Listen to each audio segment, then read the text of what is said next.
পৃথিবীর আসলে সবচেয়ে দামি আম, 1000 থেকে $5000, মানে নিলামে।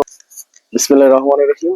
আজকে আপনাদের দেখাতে নিয়ে আসবো খুবই ইউনিক ইউনিক কিছু ফল, এবং একটা মানে যে ফল আসলে বাংলাদেশের তেমন কোনো জায়গায় নাই, সেরকম কিছু জিনিস আপনাদের দেখাবো। আসুন আমাদের সাথে, আপনাদেরকে দেখাই এই বাগানটা। আসুন আপনাদেরকে ঘুরে ঘুরে দেখাই।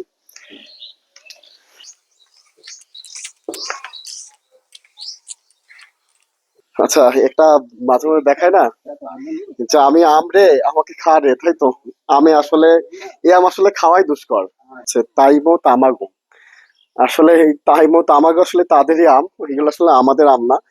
কারণ আসলে যে আমটা আহ জাপানি একটা আম, এই আমটা জাপানি ভাষায় আহ বলা হয় সূর্য ডিম। এই সূর্য ডিম আম, এবং হচ্ছে বাংলাদেশে যেটা সূর্য ডিম আম, যেটা অনেক জায়গায় মিয়াজাকি বলে পরিচিত।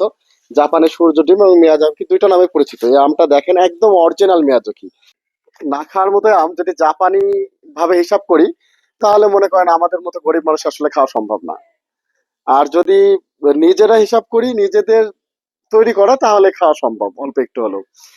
তো আসলে এই যে আমি আমটা দেখাচ্ছি, এটা আসলে এই একজোড়া আম নাকি জাপানে, এটা মিয়াজাকি আম, এটা নাকি জাপানে একজোড়া আম বিক্রি হয় $2000 থেকে $5000, মানে নিলামে ওঠে আসলে।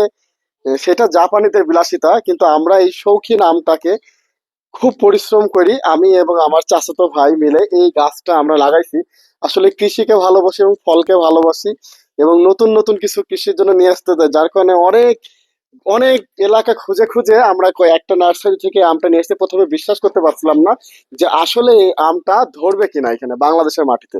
দেখুন, এটা দ্বিতীয় বছর, প্রথম বছর 5টা ধরছিল, এই বছরে কতগুলো আম ধরছে আল্লাহ রহমতে। আসলে আল্লাহ তাআলা বাংলাদেশের মাটিতে অনেক কিছু দিয়ে রাখছে। আসলে এই দেশের মাটি আসলে সোনার মতো।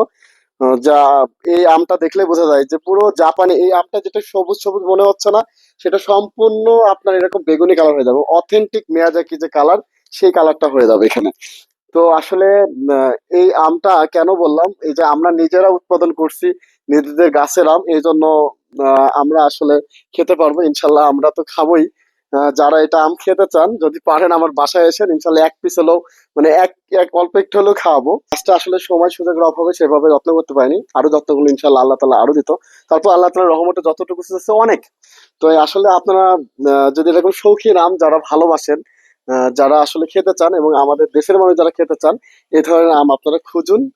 আসলে আমাদের মতো গরিব মানুষের যদি আম খেতে হয়, আমার কাছে মনে হয় এই দামি আম লাগাই খায় উত্তম সবচেয়ে। কি বলেন আপনারা? তো আমাদের এই আমটা কেমন লাগলো আপনারা ভিডিও কমেন্টে জানাবেন। আসসালামু আলাইকুম রহমতুল্লাহ।